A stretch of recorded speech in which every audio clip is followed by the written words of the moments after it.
So hello guys, today we'll be discussing capital budgeting or investment decision, whatever you want to say. And in this video, we will not be discussing any sort of sums, but I'll be showing you easy, simple steps and proformas to solve the sum. What do you mean by proformas? Proformas are the simple steps. एक flow है, pattern है जो follow करके आपके हर सम का solution आएगा. तो इसमें ना मैं आपके पास टोटल 11 कैटेगरी के सम्स डिस्कस करने वाला हूँ कैपिटल बजटिंग के, और हर एक के स्टेप्स बताऊंगा. बहुत इजी है, कुछ नहीं करना है. तो अभी है ना, सबसे पहले चालू करते हैं पे बैक पीरियड वाले सम से. अगर आपको पे बैक पीरियड फाइंड आउट करने बोला है तो सम में कुछ नहीं होएगा. आपको ईयर दिया हुआ रहेगा और हर एक ईयर का कैश इनफ्लो दिया हुआ रहेगा. और एक PVCO दिया रहेगा या फिर कॉस्ट ऑफ प्रोजेक्ट दिया रहेगा. तो ये जो है ना, कॉस्ट ऑफ प्रोजेक्ट ये दिया रहेगा और ये दो चीज़ें दी हुई रहेगी. ठीक है. तो अभी क्या करना है, स्टेप वन बोलता है you have to find cumulative cash flow. ठीक है, cumulative cash flow find out किया. उसके बाद कॉस्ट ऑफ प्रोजेक्ट दिया हुआ है 45,000. क्यूमुलेटिव प्रोजेक्ट फाइंड आउट करने के बाद 45,000. अभी आप 45,000 सबसे क्लोजेस्ट प्रॉपर कितना रिकवर कर सकते हो. अभी देखो 60,000 45,000 से ज़्यादा है जो ईयर 3 में रिकवर होएगा. मतलब आंसर समथिंग 2 और 3 के बीच में आने वाला है. पे बैक पीरियड का आंसर 2 से 3 के बीच में आने वाला है. ठीक है. तो अभी ईयर 2 में कितना रिकवर हो रहा है, 30,000. तो 30,000 डिडक्ट कर दिया. बचा हुआ 15,000 हम लोग को कभी रिकवर करना है, ईयर 3 में रिकवर करना है.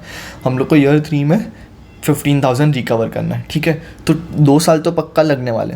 हाँ. और अभी हम लोग अज्यूम कर रहे हैं कि है ना, जितना भी कैश इनफ्लो हो रहा है ना, वो through out the year same हो रहा है. ठीक है. तो अभी ये जो 15,000 है, ये क्या से मिलेगा अपने को. जो ईयर 3 में 30,000 आ रहा है ना, उसमें से 15,000 मिलेगा. तो 15,000 डिवाइड बाई 30,000, तो आ गया आपका आंसर 2.5 ईयर्स. सेम वे में आपको सिर्फ ये 3 स्टेप्स फॉलो करने और आपके हर सम का आंसर आएगा.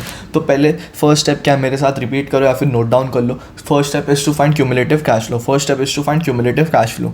Second step is to find the clearly amount which can be recovered और बैलेंस अमाउंट कितना बचेगा. Step 3 is to do what, pay back period is equal to कितने साल में प्रॉपर अमाउंट रिकवर हुआ और बचा हुआ amount divided by the cash inflow of the remaining year. ठीक है. हम लोग ने यहाँ पे 30,000 से क्यों डिवाइड किया, क्योंकि हम लोग को ईयर 3 में 30,000 मिलने वाला है, बट हम लोग को रिकवर कितना करना है, 15,000. ठीक है.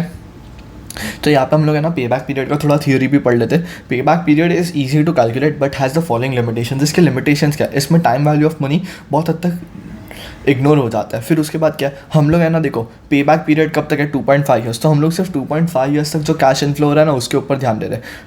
और बाद में का जो 1.5 ईयर है, थर्ड का हाफ ईयर और फोर्थ ईयर जो है, उसमें जो हम लोग को कैश इनफ्लो हो रहा है ना, उसके ऊपर हम लोग ध्यान नहीं दे रहे, तो वो इग्नोर कर रहे हैं. और फिर ओवरऑल प्रॉफिटेबिलिटी, इसकी वजह से पूरे प्रोजेक्ट का प्रॉफिटेबिलिटी इग्नोर हो रहा है. ठीक है. इसलिए यहाँ पे लिमिटेशंस है. तो ये लिमिटेशंस को डील करने के लिए ना, और एक चीज़ है, वो है डिस्काउंटेड पे बैक पीरियड. हम लोग वो देख लेते हैं. डिस्काउंटेड पे बैक पीरियड में क्या करना है, मॉडिफिकेशन टू नॉर्मल पे बैक पीरियड. तो अभी मैंने क्या किया, कैश फ्लो है ना, कैश इनफ्लो पे स्लैश मार दिया और उसके बदले क्या लिखा, डिस्काउंटेड कैश इनफ्लो. तो हम लोग क्या करेंगे पता है, ये जो यहाँ पे कैश इनफ्लो है ना, कैश इनफ्लो के बाजू में और एक कॉलम बनाएंगे डिस्काउंटेड कैश इनफ्लो का. फिर cumulative discounted cash flow find out करेंगे और पूरा सम सेम होएगा.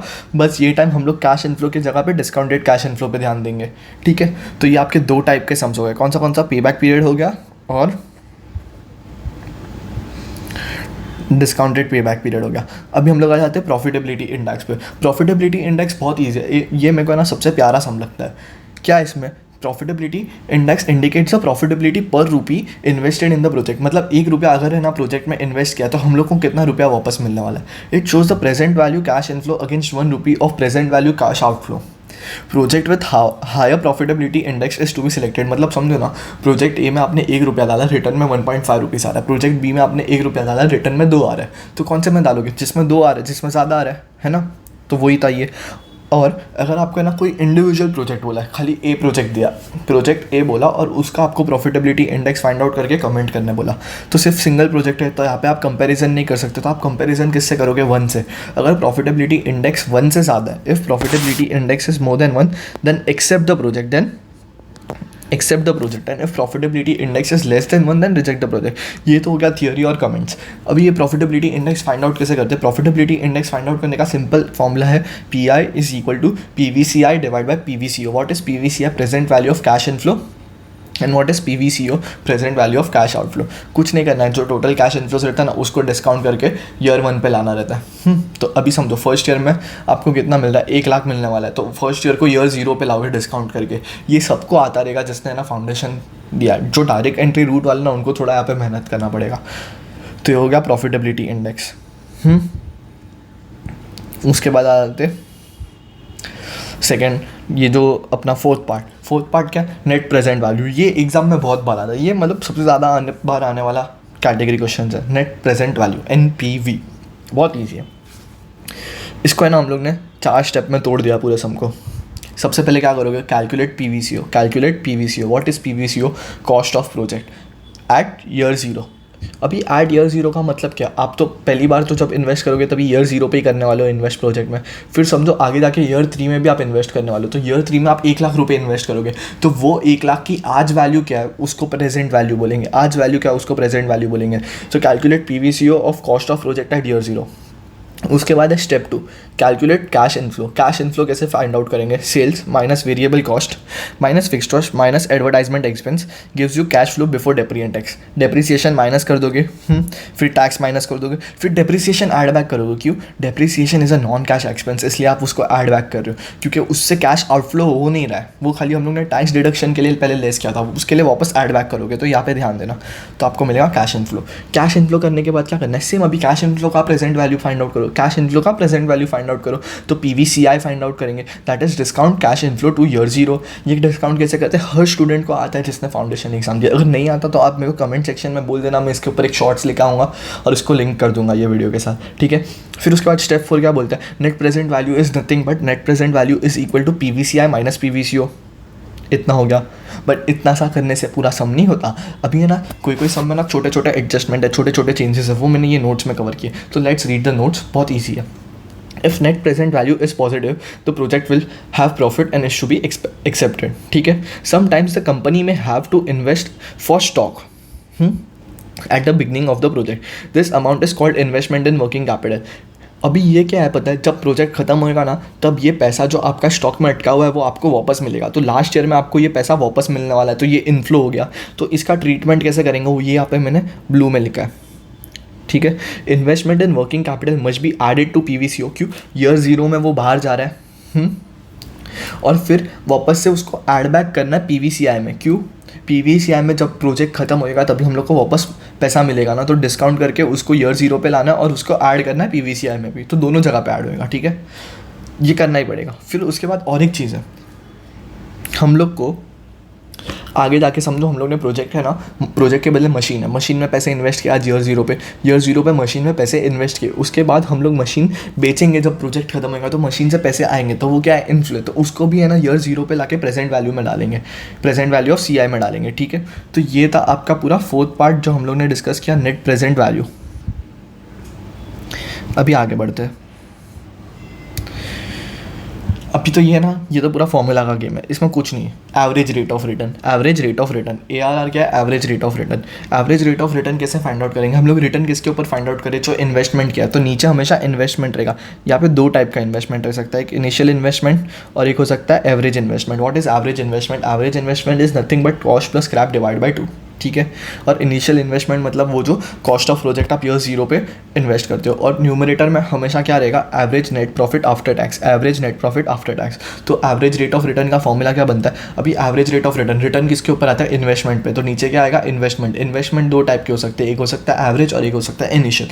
और हम लोग रिटर्न फाइंड आउट करें तो हमारे लिए एज अ इन्वेस्टर क्या रिटर्न है, नेट प्रॉफिट। तो net profit after tax numerator में आ गया। तो चलिए फटाफट मेरे साथ फॉर्मूला बोलो, ARR is equal to average net profit after tax divide by initial investment और average net profit after tax divide by average investment. What is average investment, cost plus scrap divide by 2।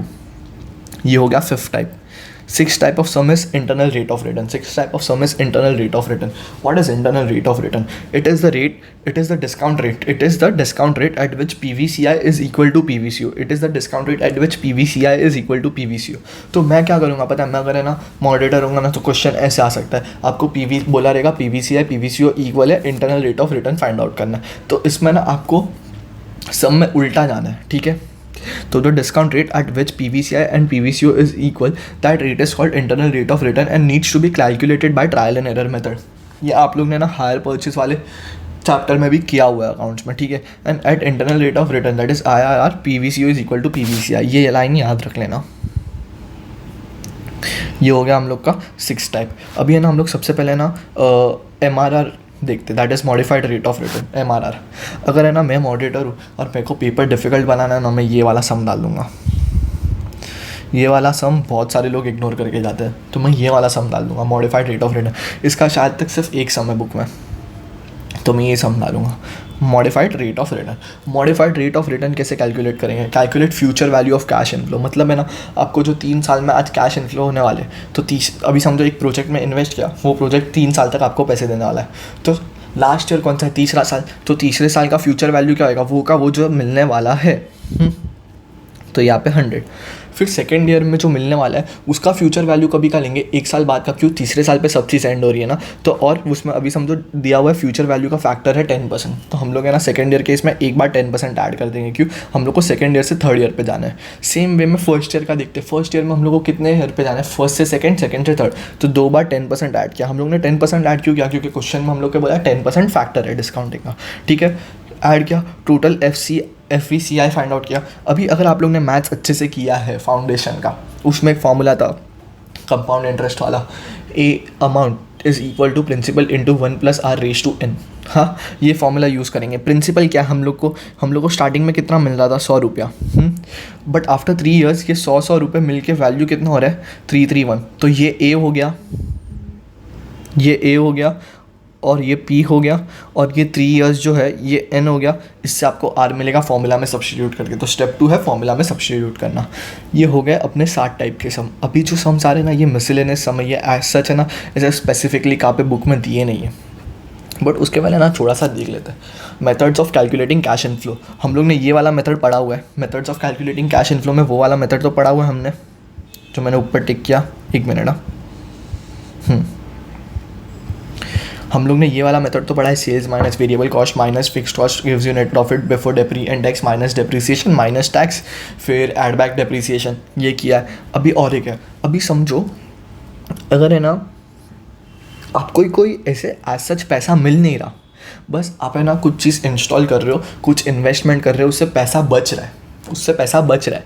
Suppose आज खर्चा हो रहा है 1 लाख रुपया, but आप है ना किसी प्रोजेक्ट में इन्वेस्ट कर रहे हो 40,000, और उससे खर्चा हो रहा है, उससे ना 90,000 रुपये बच रहे, तो 90,000 आपका सेविंग्स हो गया। और आपने खर्चा कितना किया? 50,000, तो आपका net profit before depreciation tax कितना हुआ? 40,000। ये एक वह है कैश इनफ्लो फाइंड आउट करने का।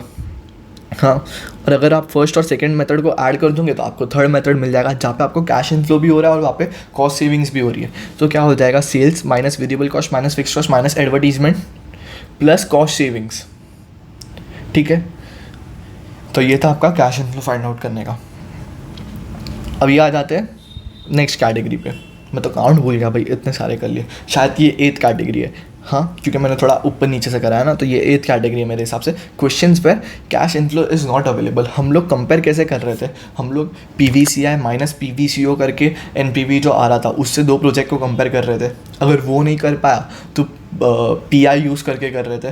बट अगर कैश इनफ्लो ही नहीं होएगा तो आपके पास PVCI आएगा नहीं, तो हम लोग क्या बेसिस पे कंपेयर करेंगे? हम लोग एक ही बेसिस पे कंपेयर कर सकते हैं, दैट इज़ PVCO। जो प्रोजेक्ट का कॉस्ट कम रहेगा, प्रेजेंट वैल्यू ऑफ कॉस्ट कम रहेगा, कैश आउटफ्लो, उसमें हम लोग इन्वेस्ट करेंगे। तो वो कैसे कैलकुलेट करेंगे? सबसे पहले present value of cash outflow में क्या आएगा? सबसे पहले आप कोई भी चीज़ को खरीदोगे, that is cost of the project, वो ले लिया, कॉस्ट ऑफ द प्रोजेक्ट ले लिया। उसके बाद प्रेजेंट वैल्यू ऑफ, अभी वो मशीन खरीदा, मशीन के ऊपर मेंटेनेंस कॉस्ट रहेगा, तो एनुअल मेंटेनेंस कॉस्ट रहेगा। सपोज 5 साल के लिए मशीन है, तो हर साल में एक बार कॉस्ट होएगा, तो उसको प्रेजेंट वैल्यू पे लाएंगे, उसको ईयर 0 पे लाएंगे, that is discount annual maintenance cost at year 0। ये कर लिया। फिर उसके बाद क्या होएगा? 5 साल बाद आप मशीन बेचोगे, 5 साल बाद आप मशीन बेचोगे तभी पैसा मिलेगा, तो आप फाइंड आउट करोगे present value of scrap. Step 3 तक हो गया। अभी स्टेप 4 में क्या करना है पता है? स्टेप 4 में आपको डेप्रिसिएशन फाइंड आउट करना है, और फिर टैक्स बेनिफिट फाइंड आउट करना है। किस पे? एनुअल मेंटेनेंस कॉस्ट और डेप्रिसिएशन पे। क्यों? ये इससे आपका प्रॉफिट कम हो रहा है, डेप्रिसिएशन निकालोगे, फिर आप एनुअल मेंटेनेंस कॉस्ट निकालोगे, तो इससे आपका है ना डेप्रिसिएशन और एनुअल मेंटेनेंस कॉस्ट से आपका टैक्स बेनिफिट होएगा ना, तो ये टैक्स बेनिफिट को भी आप प्रेजेंट वैल्यू पे लाओगे 5 साल के। हाँ, वो किया। उसके बाद आपको कुछ नहीं करना, ये स्टेप्स फॉलो करने, that is P V C O is equal to A plus B minus C minus D. तो इससे आपको पी वी सी ओ मिल जाएगा। And project with lesser P V C O is to be selected if number of years are not same. अभी इसमें एक addition आता है। अभी समझो मैंने क्या बोला था, तीनों मशीन में नंबर ऑफ ईयर्स 5 साल है। एक मशीन में सपोज 5 साल है, एक में 6 साल है और एक में 7 साल है। तो हम लोग है ना ई ए सी फाइंड आउट करते हैं, that is equated annual cost. Equated annual cost ये कैसे फाइंड आउट करते हैं, जो पी वी सी ओ मिला ना उसको क्यूमुलेटिव डिस्काउंटिंग फैक्टर से डिवाइड करेंगे। मतलब सपोज आपको एक में 5 साल है मशीन में, एक में 6 साल है और एक को 7 साल है। तो इसमें ना 5 साल का जो डिस्काउंटिंग फैक्टर है ना उसको ऐड करेंगे, फिर इसमें 6 साल के ऐड करेंगे और इसमें 7 साल के ऐड करेंगे और रिस्पेक्टिवली डिवाइड कर देंगे। तो हम लोग को ई ए सी मिलेगा और जिसका ई ए सी कम रहेगा हम लोग उसमें इन्वेस्ट करेंगे। ठीक है, ये समझ गए। अभी आ जाते हैं अपने नेक्स्ट टाइप पे, दैट इज़ 9th वाला I guess, replacement cost. Replacement cost में ना सबसे पहले आपको 2 कंडीशन चेक करनी है। If the following 2 conditions are satisfied then the question is of this time.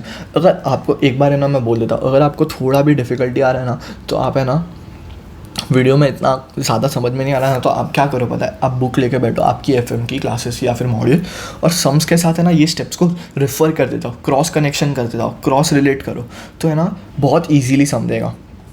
अभी आ जाते हैं रिप्लेसमेंट कॉस्ट पे। रिप्लेसमेंट कॉस्ट वाला क्या बोलता है कि अगर है ना ये 2 कंडीशन सेटिस्फाई हुई ना तो ही क्वेश्चन रिप्लेसमेंट कॉस्ट में आएगा। ठीक है, फर्स्ट कंडीशन क्या है, old asset is in working condition, old asset is in working condition. And second condition is what, old asset is sold. ठीक है, अभी इसमें क्या करना है पता है, स्टेप 1 बोलता है calculate incremental P V C ओ।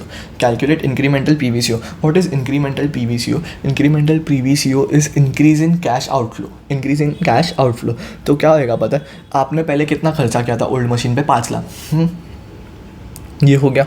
उसके बाद आप खर्चा कितना कर रहे हो नए मशीन पे, 10 लाख। तो एडिशनल कितना दे रहे हो आप, 5 लाख ही दे रहे हो ना, क्योंकि cost of new machine minus cost of old machine करोगे तो आपको इंक्रीमेंटल पी वी सी ओ आएगा। सपोज आपने जो ओल्ड मशीन है उसको लॉस पे बेचा तो क्या होएगा, टैक्स बेनिफिट होएगा, इससे आपका प्रॉफिट कम होएगा तो टैक्स बेनिफिट होएगा। तो ये टैक्स बेनिफिट को पी वी सी ओ से डिडक्ट करना है, ये टैक्स बेनिफिट को भी पी वी सी ओ से डिडक्ट करना है। तो अगर है ना लॉस है ओल्ड एसेट के सेल में तो P V C O incremental P V C O find out करने का ये फॉर्मूला आएगा, cost of new machine minus old machine minus tax benefit on loss gives you incremental P V C O. ठीक है, फिर उसके बाद क्या कैलकुलेट करोगे, कैलकुलेट करोगे इंक्रीमेंटल सी आई। आप है ना इंक्रीमेंटल सी आई ऐसे सेल्स का डिफरेंस, दोनों मशीन के सेल्स का डिफरेंस, फिर दोनों मशीन के वेरिएबल कॉस्ट का डिफरेंस करके भी कर सकते हो, और इंडिविजुअली दोनों का कैश इनफ्लो फाइंड आउट करके भी डिफरेंस ले सकते हो, तो आपको इंक्रीमेंटल मिल जाएगा। ठीक है, फिर उसके बाद कुछ नहीं करना, वो जो इंक्रीमेंटल सी आई मिला है उसका प्रेजेंट वैल्यू फाइंड आउट करना है। फिर नॉर्मल वे में वापस से incremental P V C O minus incremental P V C I gives you N P V. और अगर incremental N P V positive है तो रिप्लेस कर दो, पॉजिटिव नहीं है नेगेटिव है तो रिप्लेस नहीं करेंगे। हो गया जी आपका और एक टाइप का सम।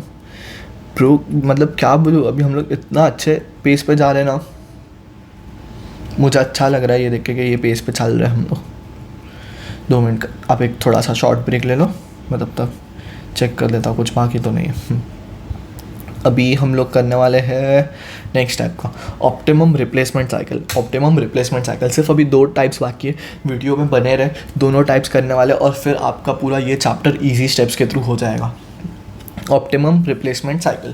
ऑप्टिमम रिप्लेसमेंट साइकिल क्या पूछता है पता है, ये क्वेश्चन में ना ऐसा पूछा रहेगा कि आप लोग को 5 साल के लिए मशीन है, 5 साल में मशीन को कभी रिप्लेस करना है, ईयर 1 में करना चाहिए, ईयर 2 में करना चाहिए, ईयर 3 में करना चाहिए, ईयर 4 में करना चाहिए एंड सो ऑन। तो हम लोग ये कैसे चेक करेंगे, हम लोग चेक करेंगे ई ए सी फाइंड आउट करके, हम लोग चेक करेंगे ई A C find out check करके। ई ए सी कैसे फाइंड आउट करेंगे, सबसे पहले सेम कॉस्ट ऑफ एसेट लिखा, फिर present value of annual maintenance cost, present value of salvage, फिर P V C O find out करेंगे, दैट इज़ 1 + 2 - 3 करेंगे, कॉस्ट ऑफ एसेट लिया, फिर उसमें एनुअल मेंटेनेंस कॉस्ट ऐड किया, फिर उसमें से सैलवेज निकाल दिया। इसमें हम लोग टैक्स बेनिफिट इसलिए नहीं कर रहे क्योंकि यहाँ पे 2 अलग अलग चीज़ों का कंपैरिजन नहीं हो रहा है, यहाँ पे सिर्फ एक ही चीज़ का कंपैरिजन हो रहा है बट ओवर द ईयर्स हो रहा है, इसलिए हम लोग इसमें टैक्स बेनिफिट नहीं ले रहे। ठीक है, और फिर P V C O find out करेंगे, और ये हम लोग ने क्यूमुलेटिव डिस्काउंटिंग फैक्टर यूज़ करके ई ए सी फाइंड आउट किया। क्यों? क्योंकि कंपैरिजन सेम ईयर में नहीं हो रहा ना, ईयर 1 का पी वी सी ओ अलग है, ईयर 2 का, ईयर 3 का, ईयर 4 का, तो उसको हम लोग सबको इक्वेट कर रहे हैं। किससे इक्वेट कर रहे हैं? क्यूमुलेटिव डिस्काउंटिंग फैक्टर यूज़ करके। ठीक है, और अभी इसमें से कौन सा सिलेक्ट करना है, 1 with the least E A C is to be selected. ठीक है, लास्ट वाला क्वेश्चन है, इसमें 2 पार्ट है, ध्यान देना, सेकंड पार्ट थोड़ा सा टीडियस है बट मज़ेदार है, तो ध्यान मत हटाना, ठीक है। Capital rationing is what, when there are insufficient funds and multiple project. मतलब आपके पास है लाख रुपए बट आपके पास इन्वेस्ट करने के ऑप्शंस बहुत सारे, इतने हैं कि आप करोड़ रुपए इन्वेस्ट कर सकते हो। तो किस में इन्वेस्ट करना है ना, वो क्वेश्चन के टाइप पे डिपेंड करेगा। अगर क्वेश्चन बोलता है कि फंड्स डिविजिबल है और इंडिपेंडेंट है, फंड्स डिविजिबल है और इंडिपेंडेंट है, मतलब है ना आपको पर्टिकुलर प्रोजेक्ट में 2 लाख डालने थे तो आप उसमें 1 लाख भी डाल सकते हो, इसका मतलब डिविजिबल हो गया, ठीक है। तो इसमें हम लोग सम कैसे सॉल्व करेंगे, हम लोग है ना पहले तो है ना प्रॉफिटेबिलिटी इंडेक्स कैलकुलेट करेंगे, फिर प्रॉफिटेबिलिटी इंडेक्स को रैंक करेंगे प्रोजेक्ट्स के लिए। मतलब जिसका प्रॉफिटेबिलिटी इंडेक्स ज़्यादा है उसमें हम लोग पहले इन्वेस्ट करेंगे, जिसमें कम है उसमें बाद में, जिसमें और कम है उसमें बाद में, फिर उसके बाद वो रैंक के हिसाब से फंड को एलोकेट करेंगे। तो इससे हम लोग का फर्स्ट टाइप हो गया। और अभी second type, that is non divisible और डिपेंडेंट। इसमें क्या होगा पता है, आप है ना प्रोजेक्ट को डिवाइड नहीं कर सकते। मतलब सपोज नॉन डिविजिबल और डिपेंडेंट का मतलब क्या होता है वो हम लोग एक एग्जांपल से समझेंगे। आपके पास है 30 लाख रुपए, आपके पास बहुत सारे प्रोजेक्ट है बट है ना प्रोजेक्ट ऐसे है कि है ना आप कोई पर्टिकुलर प्रोजेक्ट में आधा अधूरा पैसा इन्वेस्ट नहीं कर सकते। मतलब वो प्रोजेक्ट में कंपलसरी 5 लाख इन्वेस्ट करना ना तो 5 लाख ही करना पड़ेगा, आप 2.5 लाख नहीं कर सकते। ऐसे डिफ्रेंशिएट नहीं कर सकते जैसे हम लोग ने फर्स्ट वाले में किया था। तो हम लोग उसमें क्या करेंगे, हम लोग उसमें ना सबसे पहले कॉम्बिनेशंस बनाएंगे प्रोजेक्ट के। हिट्स एंड ट्रायल मेथड है ये एक टाइप से। हम लोग कॉम्बिनेशंस बनाएंगे, फिर कॉम्बिनेशंस का एनपीवी कैलकुलेट करेंगे और जिसका सबसे ज़्यादा एनपीवी होएगा ना वो सिलेक्ट करेंगे। तो ये तो 3 स्टेप्स हो गए। बट इसमें सबसे मिस्टेक कहाँ पे हो जाती है पता है, मिस्टेक यहाँ पे होती है। Say that you have 30 lakhs, हाँ 30 लाख है, कॉम्बिनेशन ऐसा बन रहा है कि आप 28 लाख से इन्वेस्ट कर पा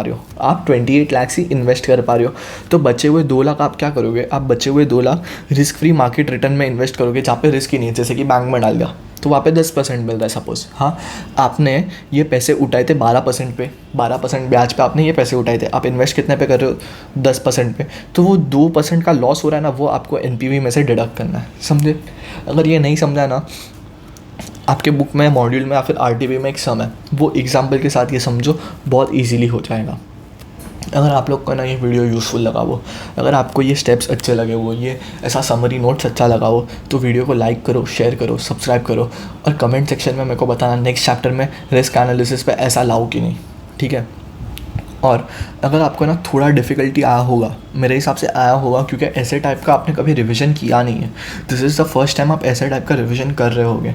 तो क्या करो पता है, ये वीडियो को एक बार वापस देखो, भले ही फास्ट करके देखो बट एक बार वापस देखो और आजू बाजू में ना बुक लेके बैठो, सम्स देखते देखते ये वीडियो देखो तो आप रिलेट कर पाओगे स्टेप्स के साथ, समझे। So that's it for this video, thank you.